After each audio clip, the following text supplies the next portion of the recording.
Absolutely massive news has dropped in the LCK today. It's honestly hard to keep up a little bit, but at the very beginning of the day, Gumayusi had been announced to be leaving T1. I think voluntarily, that's what the impression was, and that he would be replaced by Peyz coming off of JDG. And honestly, I was pretty psyched about the move as a T1 fan, even though we were losing Gumayusi. I always felt like he was a little bit too disrespected as a player, right? Like I feel like in the past that people had Owner as like the most like underwhelming player, maybe near like the 2022, 2023 era. But after that, Gumayusi just became consistently the most underrated player on this team. And he was constantly called the most replaceable too. So this is kind of a cool sight to see him kind of throwing the gauntlet down, saying, "Hey, if you think I'm replaceable, go ahead and replace me and see how you do." That being said, I do think Peyz is a pretty solid replacement. I think he's actually probably my number one pick if I were in T1's shoes.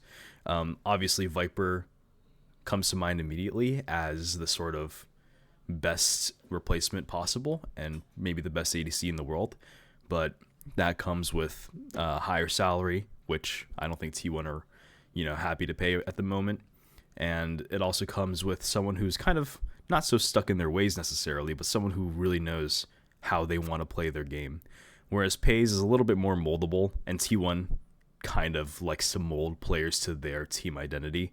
With Doran coming in, he's become this like very aggressive fighter player, even though that's not what people really expected at the beginning of the year.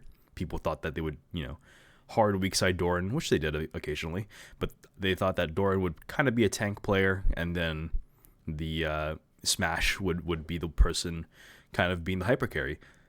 And with Peyz coming in, I always saw Peyz as I kind of saw Smash as kind of like a early Peyz. And I think the other way around, Peyz is kind of a mature Smash. So I think it makes a lot of sense now that, or maybe not so make sense, but it becomes obvious that T1's goal is to go back to what their initial goal was at the beginning of 2025, which was weak side top lane, hyper carry ADC. Either that or they expect Peyz to adapt. But I think that would be a little more difficult given that Peyz, when he was on Genji, was kind of a cleanup ADC. He was obviously very talented, but very much a janitor type of ADC that just kind of waited for his team to set up the team fight, and then he would pump out his damage. And ultimately, that could work for T1. I do think there would be some growing pains. But it was just announced that Gumayusi is going straight to Hama Life Esports, and this was my top pick for his destination, which makes sense. There's not really another destination to be had right now, except for maybe KT. Maybe DK was an option, but honestly, people aren't very high on DK at the moment, and Gumayusi is coming off, back-to-back world championships and finals MVP. So this destination makes sense. He is reunited with Zeus, who kind of, Zeus and Gumayusi, they kind of, even though they're not the core that people see as the defining parts of T1, they're kind of players that always had a strong dynamic together because Gumayusi was the strongest weak side bot laner in the entire world, honestly. And Zeus was a powerhouse carry style player. So, the allocation of resources there was always top favored on the T1 roster during their 2022, 2023, even their 2024 roster. So this, reuniting is pretty exciting. I am a little sad that this probably means that Gumayusi will continue to play his current role. But who knows, depending on who they get on in the jungle with Peanut retiring, whoever, we have Delight staying in the support role, and he's always been a very, very much an engaged specialist, a team fight specialist. So maybe it ends up being that Gumayusi finally starts seeing some peel for once in his life and isn't left to fend for himself. So that's really exciting for me. I'm going to be cheering on for Hama Life next year for sure. I really hope that they replace Zeka in the mid lane.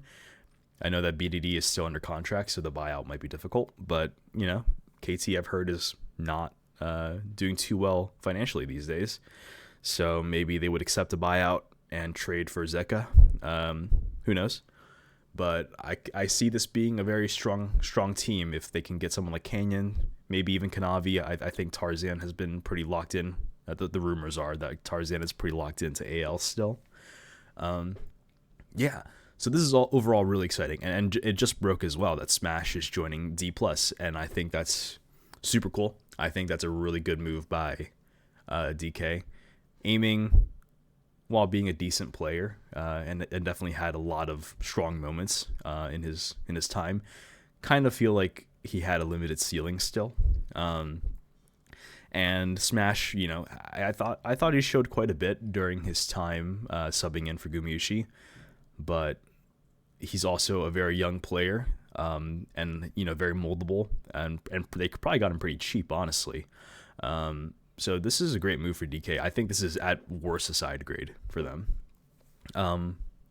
Yeah, I am curious what they'll do about the team as a whole. I didn't watch it, but the DK little documentary showed that the workplace was kind of toxic. But I think if Showmaker cleans up, his performances, I don't know if Lucid and Siwu are thinking about staying. I have no idea, but that could be. There's some potential there. The support role is probably going to be emptied out now that Beryl is probably retiring. I think that's what people are generally considering the most likely thing to happen. But yeah. It seems like ADC is the hot role this offseason, and I've also heard rumors that Viper is going to the LPL. I mean, I think that one's pretty locked in, honestly, but what team he ends up in, it seems like BLG is kind of the front runner for him. So I'm very excited to see that. I am curious why he wants to return to the LPL so badly, but it may be that he wants to delay his military service a little bit longer. Who knows? Maybe he just misses playing in the LPL. That's where he won his Worlds. So we'll see.